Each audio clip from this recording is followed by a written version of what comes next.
the surface. Maybe actually. they can send something to our Facebook page. Can, send us a message on the Facebook page. Okay. Because KBBG does have a Facebook page, and so it's a good place to send collective ideas. KBBG FM.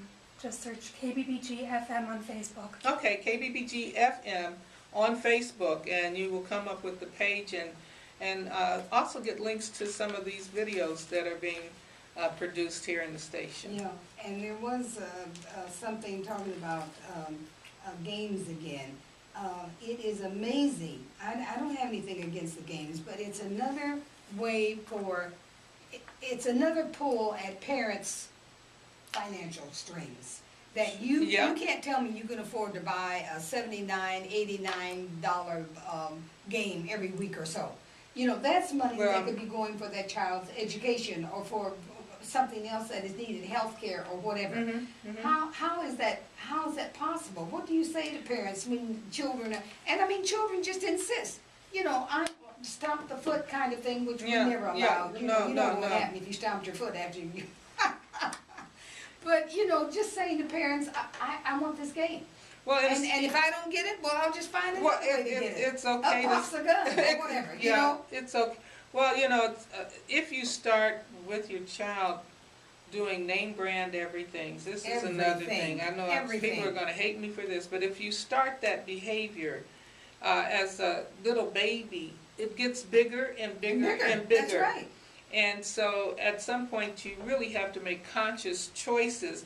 I don't really look at a baby's little feet and say, "Woo, look at those Reeboks." I wouldn't know a Reebok from a Bebop, But we have... But those Reeboks cost money. We have a consumer-based society. That's Consumerism and materialism are running rampant in our community at the same time that we're in a huge recession and the unemployment rate is higher than it's ever been. You're seeing more and more Reeboks instead of less, Yeah. You just wonder where does this come from? Let me tell you, and another sad thing that perhaps we should talk about, there are people who use their children to gain those things illegally through shoplifting. Yeah.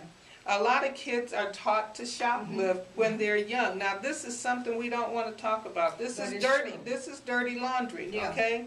And, if you keep dirty laundry in a bag too long, it starts to smell and reek to high heaven. And so there's certain things that we are doing if we start a behavior that we know we can't financially support, then if we're willing to do whatever to get these things, and I think we need to talk about what we're teaching our children. And so these games, if you don't buy it for me and I'm going to get it some way. Yeah. And that behavior just doesn't happen overnight. It doesn't happen overnight. That behavior happens because there's been a lack of parenting on a day-to-day basis. Or I've taught you the wrong way to acquire things and how to set your goals. And I've taught you to deal with, rather than a long-term kind of satisfaction, I've taught you to deal with immediate gratification. You want, I give. You want, I give. You want, I don't give, then you're going to go out and do something to get it because you have a sense of immediate gratification as opposed to long-term. And so we've got to stop that. But hey, this is real. This is the reality. This is real, and this is the reality. This is what happens. And we have to first be willing to interrogate ourselves to see how we're contributing to the notion of violence in our community. And we start that by looking at ourselves, looking at our household, looking at our neighbors, looking at our larger street and community, and we can see how perhaps we are contributing to collective violence in our city. Yeah. I'm sorry. Professor Clayton, I have this question for you.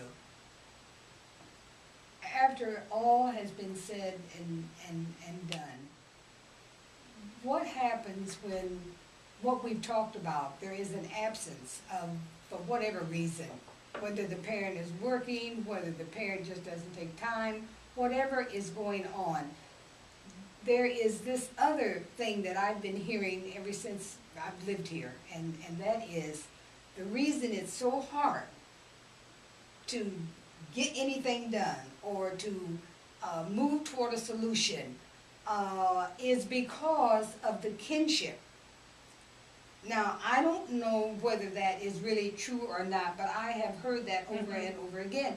People, my family, your family, this family, this family, this family, may all be connected somehow. Yeah. So yeah. when your Johnny, my nephew, somebody's cousin goes to jail, you got 5 or 6 families involved there. And you don't have them running forward, going forward saying, you know, I don't want this to happen again. If the arrest cures him, you know, then we made some progress. But that is what I've heard that said so many times. Everybody is kin to everybody in Waterloo. So you're not going to get the same kind of a push that you would if these people were not connected. Well, who's going to do it? The police? Are you saying that because of kinship, that community members are not as apt to try and take a stand against violence? That's what that's what is being said, and I don't know if it's 50% true, 20% true, or 100% true. I don't know. Well, you know, it could be, you know, that could be, but I would admonish those folks to say, okay, Johnny went to jail, we're all connected in this. Oh, geez, now Sally, his sister, went to jail, we're all connected in this, and we did nothing. Oh my goodness, you know, Sally's son, Yeah, you know, just went to jail. Just went to jail, yeah. So the thing that I would admonish the community to be, I've heard about the connectivity that exists. And connectivity is good when used for a positive reason. Exactly. Now, if we're all connected, then perhaps we need to have a sit down and say, listen, this has got to stop. You know, rather than letting it continue from generation to generation. Right, and the fact that you're not the only one. You know, if we could get community to come together, yes, everybody in this room has somebody or some connection to the law, to what has happened in their lives and how that was dealt with. But it should not be an excuse because we are kin to each other. Well, actually, it's not. You can use it as an excuse, but it's really an embarrassment that you would have 5 or 6 families who haven't figured out how to stop this within their family. I would be highly embarrassed to say, oh, you know, I'm related to such and such and such and such, and you know, and we all have had people in the system, yes, we but have. we haven't done anything Yes, about it. You know, so that we have done nothing about it is really a poor reflection on the family. Let me suggest something else, though.